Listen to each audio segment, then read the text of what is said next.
All right, y'all. Welcome back to the channel. It's me again. Of course, we're back with the Corvette, and I actually got myself some microphones with some wind thingies on it, so hopefully we won't be dealing with any wind noise like my past videos. We got a tripod too, so the phone should stay up.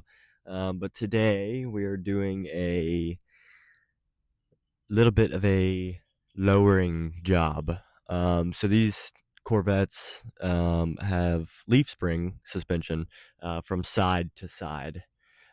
So we're going to be doing the lowering bolts, which have this thick pad on the bottom of them, like a rubber pad to stop any sound coming through the leaf spring up into the suspension and such. So we're going to be taking out the old lowering bolts and installing new lowering bolts with a smaller pad. And this smaller pad will allow the leaf spring to sit lower, meaning the car will sit a little bit lower. As you can see, we got a little bit of a monster truck suspension going on over here. So we're going to get this new suspension installed. It's not the easiest, but I'm going to walk you guys through the process so you can do it in your driveway, just like I am.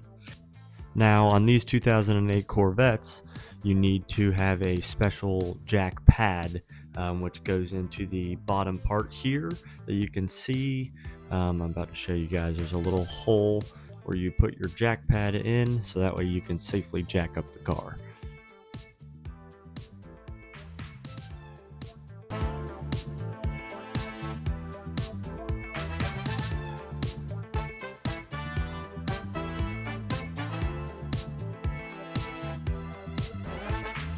So put my jack stand here so we can contact on that part of frame right there. It's a pretty strong piece. Then we can slowly lower our jack down onto that part of the jack stand. Y'all, we got our car lifted up in the air. We got jack stands under both sides. Now we're just going to get our wheels taken off. Come over to this side, do the same thing.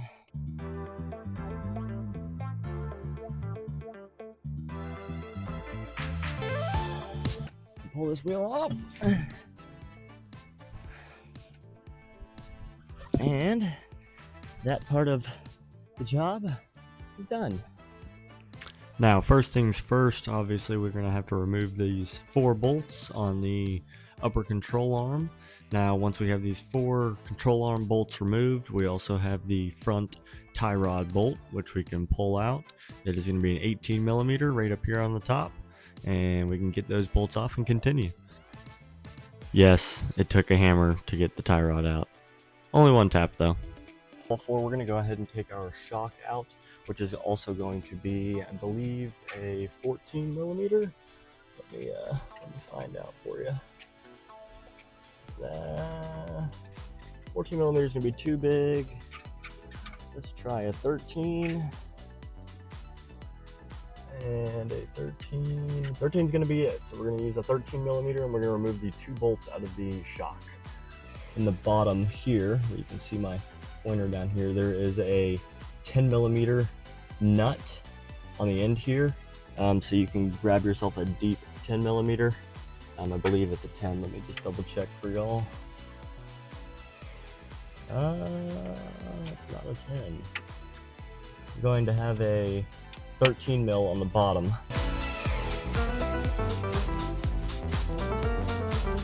All right, we got that one started. The nut came off the bottom of it. Now we're going to do this other side, which may be a little more difficult. You can actually turn your entire spindle since there's no tie rod hooked up to it. Once you get that turned, you can easily go on the other side and get your wrench put on there. You can stick it back in the bottom, and once again, pulling off this bolt. Let's try not to circle it out like I almost just did. All right, we got our other nut off here. I almost forgot is we're gonna have to remove our sway bar links. Y'all's might look a little different because I have the Moog sway bar links, but make sure you remove this bottom sway bar link. You do not want to forget this because you'll be pulling on your sway bar when you drop this whole assembly down, which you guys will see here. There are gonna be these little washers behind the control arm up here. Remember exactly how many came out from each control arm. Do not lose these washers and do not forget to put them back in. These are alignment washers that they put up in here for the camber on your wheels. Now, if you forget to put these in, not the worst deal. You can go get your alignment done, tell them you took some washers out, and get it fixed up. For 15 millimeters, we're gonna remove these 4 bolts and that upper control arm will come down. Now just keep in mind when you pull this upper control arm off, you're taking all the tension off of the suspension, meaning that the whole spindle will want to fall. So be prepared. I have a little bit of a towel placed under mine.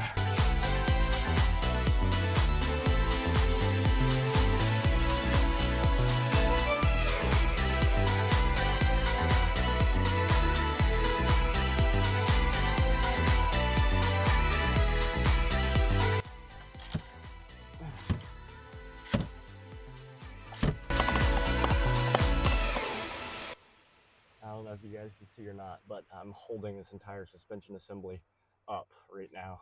So just be careful when you get to the last bolt. It might all decide to come crashing down. So just be ready for this to happen. And then you can maneuver your suspension assembly out of the way. All right, now we got our lower control arm pushed down. We can get this strut wiggled out. So we got our control arm detached, we got our tie rod detached, our sway bar end link is detached, and now, as you can see, we got our big ol' leaf spring pads here. So what we're going to do is, sometimes you can go by hand, which I can here. If not, you use a 10 millimeter wrench on this bolt up here, and we're going to go ahead and just slide this out. You can see here I maxed out the threads and I'm running out of room.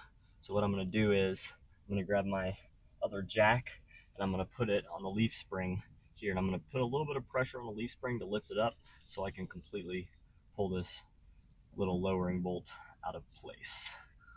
We jacked up our leaf spring just a little bit, and as you can see, our jacking puck, or sorry, not jacking puck, leaf spring puck came right out. And grabbed my new puck, our leaf spring adjuster. This is what it looks like. This is what the old one looks like. As you can see, it is quite a bit of a difference. We're going to come in behind here, and if I can, one hand, we're going to start screwing in our new adjuster. Now, when you're installing this adjuster, just remember, it's to your own, whatever you want to do. It depends how low you want it or how high you want it, but you adjust these based on your liking. Yes, I did just realize I put my mic up here the entire time, and y'all probably have had a lot of trouble hearing me. Now we can go ahead and start putting things back together. So first thing I'm gonna do is I'm gonna jack up our whole assembly here, so we can get everything bolted back in place, and I'll show you guys what I'm gonna do here. So first thing I'm gonna do is I'm gonna get my jack over here, and what we're gonna do is we're gonna lift this assembly up, pull a towel out. Now put our jack right in place. Now we can lift this up. All right, we can start with our shock absorber. Go ahead and put the bolts in place for it so it lines up when everything is, you know, set and sound. Now we can get our 13 millimeter here. We can go back in from the bottom and we can start putting the nut back on the shock absorber. Yep. All right. Now we can get our other nut. Wherever I put it, I keep losing stuff.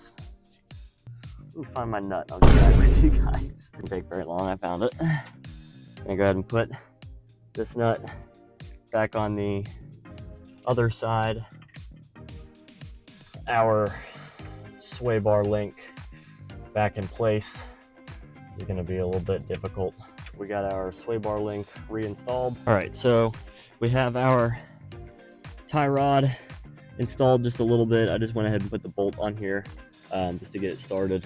Now what we're gonna need to do is get these 4 bolts installed.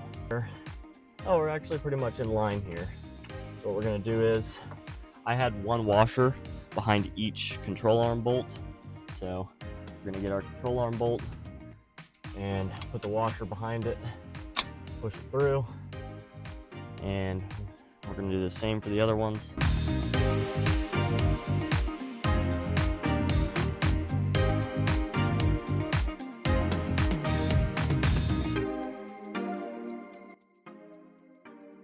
Right, back at the vet, got the torque wrench. What we're gonna start with is we're gonna do these 4 upper control arm bolts, which go to 48 foot-pounds of torque. We're gonna go to 48. Hopefully that's right. We're just gonna listen to her and hope that that's right and she's not destroying the car. Hopefully she's not. We don't have a lot of space here. All right, we're gonna go ahead and get these 4 bolts torqued.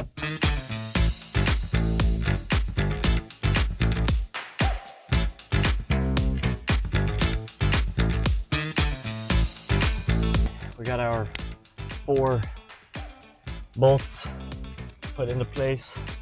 Now we're going to torque down our sway bar end link, which goes to, we're going to 53 foot-pounds. So 53 foot-pounds on this stabilizer end link bar here, or nut, not bar. Which is quite a bit of torque.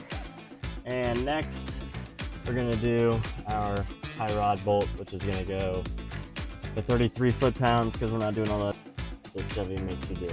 So 33 foot-pounds here, and that'll be it. We have successfully finished our passenger side. I'm gonna go ahead and get started on the driver side. I'm just gonna give you all a quick little time-lapse video of me doing the driver side because it is the exact same as the passenger side, and this video would be hours long if I did all 4 corners and showed you exactly what to do.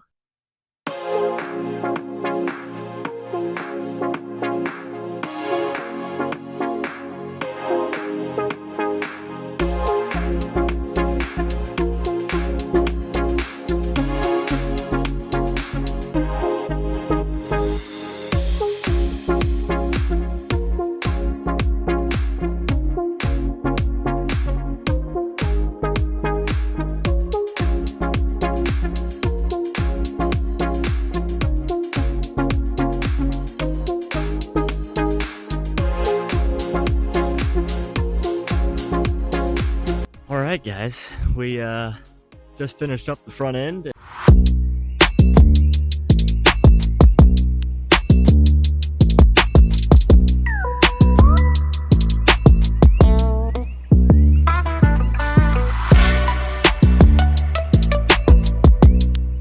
And I ended up taking it on a quick drive. I've done these lowering bolts before, and when you do these lowering bolts, the suspension kind of has to settle. So once you drop your jacks and take your jack stands out and everything, and you put the car down, don't be scared. It will still look the exact same height, but that's because your suspension is all tight. There's a bunch of rubber components in your suspension that keep it at a certain degree or angle, and when you have it all laying down flat like this, it kind of stays like that, and which means when you put your wheel on, your wheel here, it's going to kind of stay there. So take it on a quick drive just around the neighborhood or whatever, come back and then take a look. All right, so we're going to get started on the back now. First thing we're going to do, we're going to jack the car up off of the ground, and once we jack it off the ground, we can go ahead and pull the wheels off.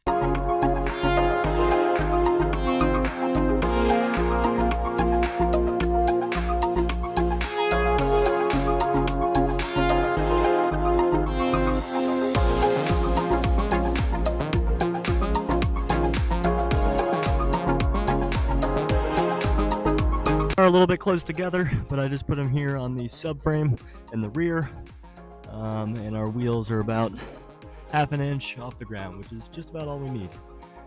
So now we're gonna go ahead and pull off our rear wheels and we can get started tearing down.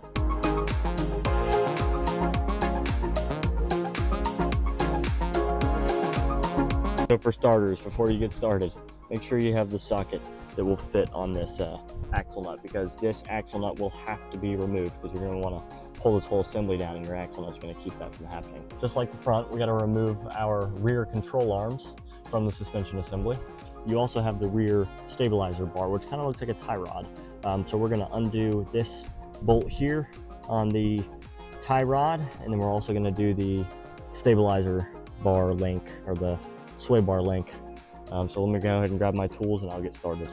We got the sway bar shaft nut loosened, and now we're going to do this tie rod, or rear wheel stabilizer bar, which is just going to be this 18mm and a 6mm hex if it's spinning.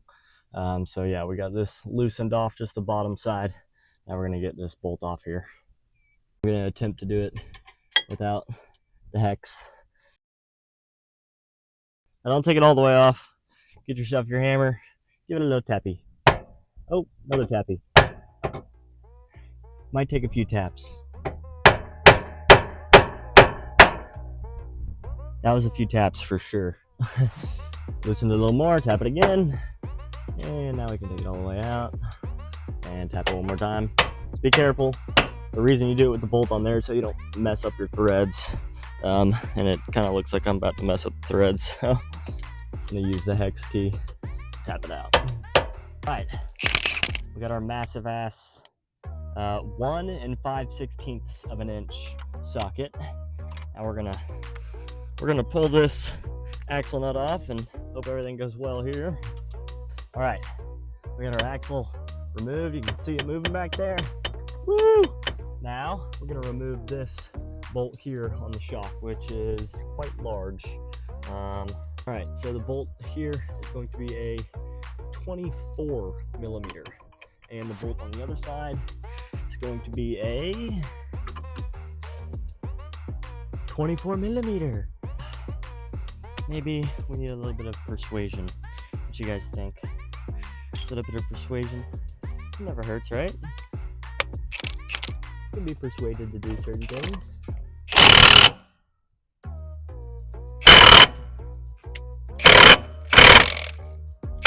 All right, y'all, we have our bolt here. We loosened it up, and I also just did the control arm. I dropped the upper control arm, and I just came to the conclusion that the caliper, I'll show you, caliper brake line is pretty damn stiff. So I'm gonna take this caliper off. It's gonna be a couple of 13mm bolts, and we're just gonna set it over here because we don't want to have to bleed the whole brake system out. All right, just got the caliper off, just got it hanging out. All right, y'all, I got everything removed, upper control arms moved. I'll show you all what's going on right now. I had to take the caliper off because the brake line was holding it back, and this e-brake line over here is getting a little pissed off with me. This stabilizer bar is out of the way. The sway bar end link's out of the way. Now I'm trying to unscrew the bolt, but because I've never replaced these, they're a little bit wompy, and I can't screw it all the way around. It's getting caught by the control arm because it's so messed up. So I'm bringing out my best friend, and we're gonna get rid of the whole bottom puck.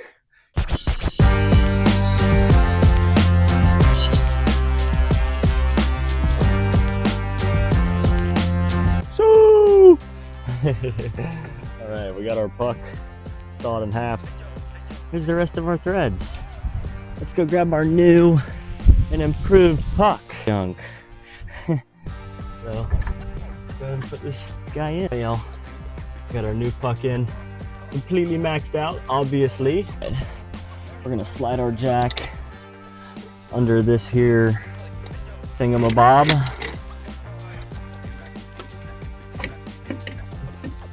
Go ahead and start lifting this assembly up. All right, get that big ass bolt, slide that baby on through. Now we can put our tie rod in place, or tie rod. Put the tie rod in place, put the bolt on, or the tie rod, put this guy back where he belongs. Might have to jack it up a little bit to get that one in. My brake pad fell. Make sure your brake pads didn't fall out. And go ahead and put the bolt on there so you don't forget. There we go. And you got 2 of these long bolts. Put your control arm up in place. Find the hole. You don't want to cross thread it. That's for sure. Oh, there goes my other pad. That's a nice one. Now we're gonna put this one in place. I can't see this one as well. Oh, there we go.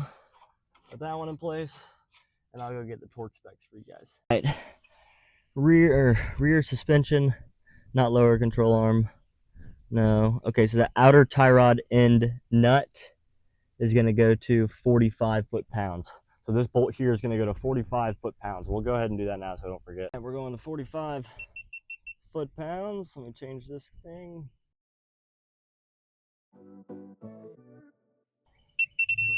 Just had to check. That one's all good. Get your hex nut out of there if it's stuck. Now we can figure out what these upper control arm bolts go to. All right, upper control arm, no. There it is, upper control arm mounting bolt. Oh boy. We're going to 81 pound-feet of torque for our upper control arm. We're gonna set our wrench to 81 foot-pound of torque. Get it set up, make sure these are as hand tight as you can get them so you're not sitting here with a 2-foot-long wrench.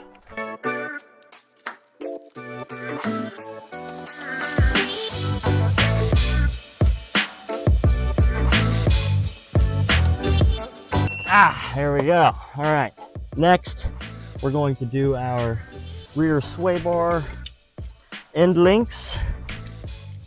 Don't forget these guys, because you'll really freaking hear it if you do. That took long enough. Get it tight.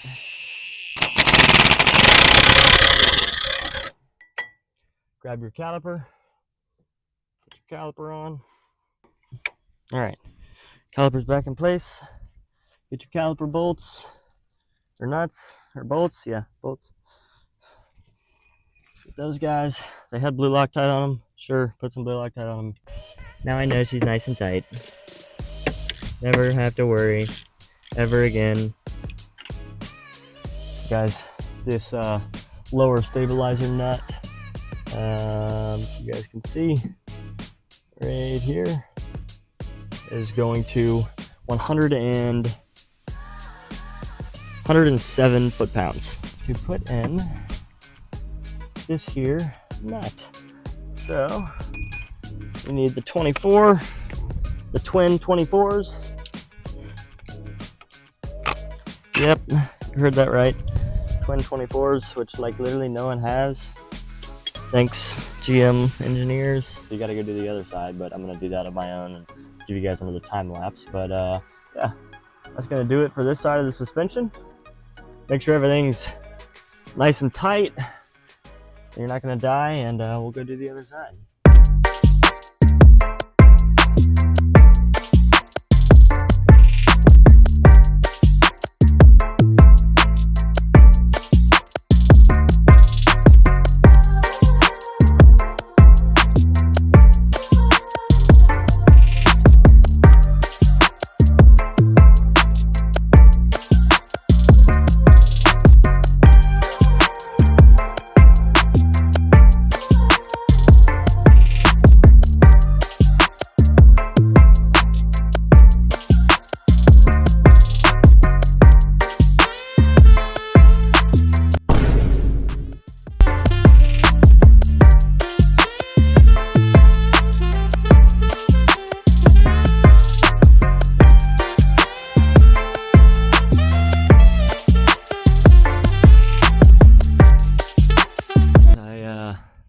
I'm finished up with the job here, but it's night and it's raining and lightning. So I'll finish up the video tomorrow and I'll show you guys the finished look.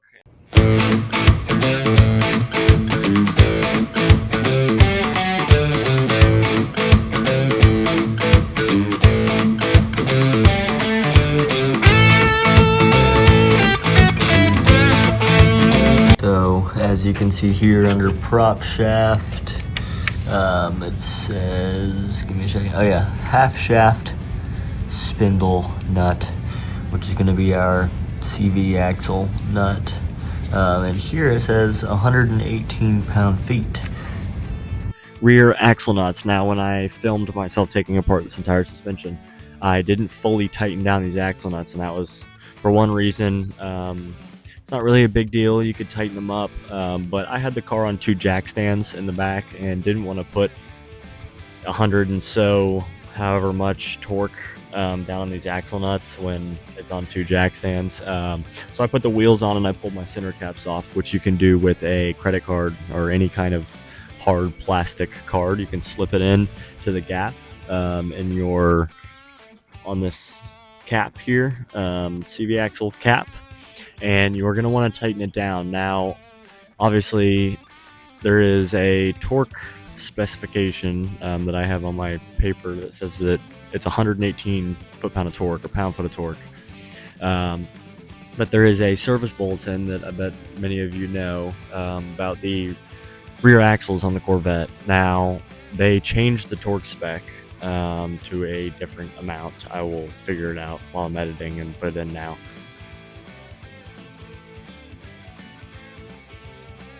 If you don't, your axle nuts can back out and start making noise and chattering and doing stuff you don't want to hear after installing new parts on your car. One more thing is the alignment. Now I'll go ahead and input my alignment here.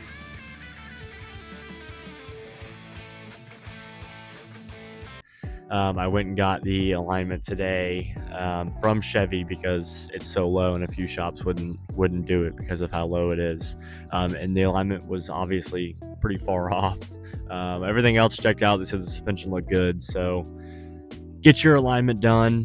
Don't forget that alignment is a pretty important part when you're working on suspension. But other than that, that will complete the job. And if you can't tell from looking at this video, it is a little bit lower than I expected it to be. Actually, it looks phenomenal. I'm a really big fan. Looks like the side of the car is probably about 4 inches from the ground, and everything else on the underside clears pretty well, unless you have aftermarket headers or anything like that. It might get a little close to the floor. Yeah, that is how you lower your C6 Corvette. I believe the C5, also the C7, have leaf spring suspension. I don't know if the C7 still has leaf spring, but the C5 and the C6 definitely have leaf spring suspension, and they all have those adjuster bolts. So this can work for probably any of you. It might be a little bit different in the front and rear, but that's gonna do it.